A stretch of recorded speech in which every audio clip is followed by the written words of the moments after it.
Well, for me, keeping the property as native as possible was very important because the plants that are here are the ones that belong here. They support habitat.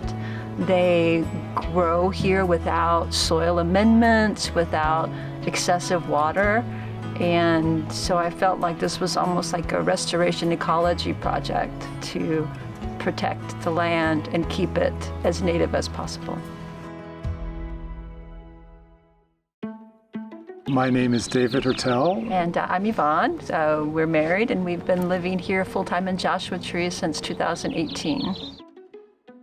So we bought this lot about 10 years ago, knowing that we wanted to develop here. It was very beautiful, and it was important for us to protect the existing plants.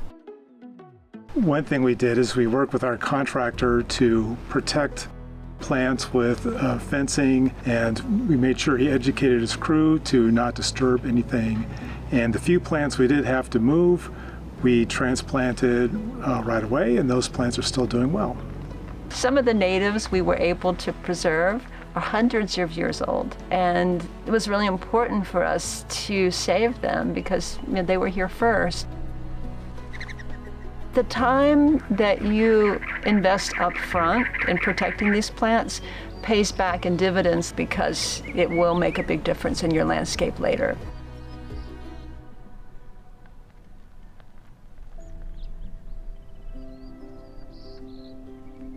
It takes time to learn the property and to learn where the water flows, which plants like which areas. So just observing which plants took off well and which ones didn't helped us make adjustments as we went along.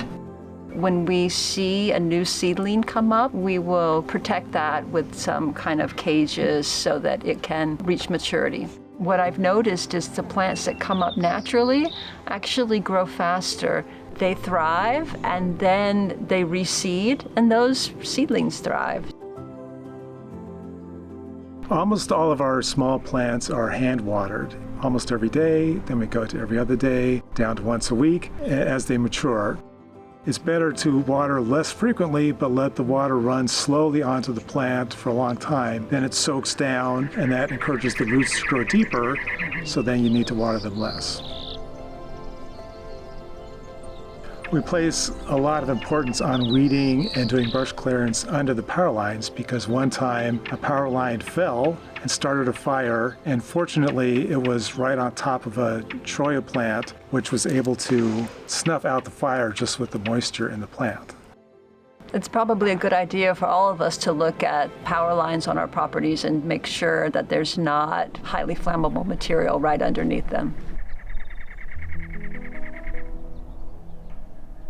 Before we built, we spent a lot of time on the property, especially looking at water drainage. We have a hill that backs up behind the house, and we wanted to be very careful to prevent water intrusion in the house during flash flood events.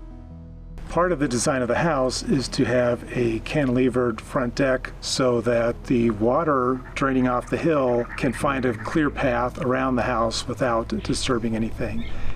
Where the water runs off, we took advantage of that by planting plants that really appreciate the extra water, such as grasses. We like the fact that we don't waste the runoff. It actually goes to irrigate things that enjoy it and appreciate it.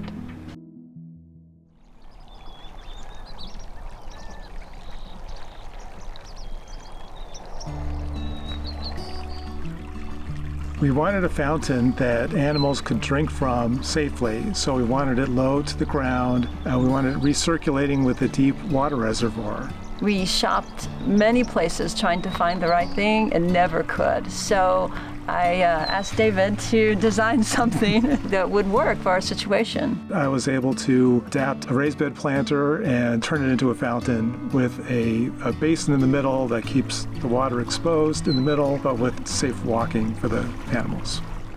So the reservoir goes down 6 inches or more, and there's just a pump box directly underneath this tray that recirculates the water. And the animals love it. They come and they sit on these little branches of the trees and swoop down, get some water, come back up, take little baths. By putting a fountain by our back patio, we've transformed that space into a wilderness corridor where the coyotes and the fox and the birds all come through every morning, and we just love sitting out on the patio watching them go through.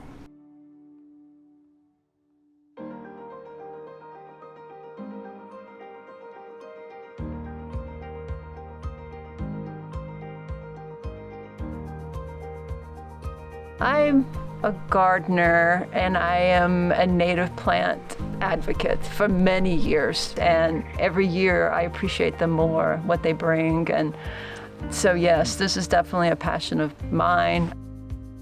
It was not done overnight. It took years of just gradually planting things out, but with some patience, you get great results.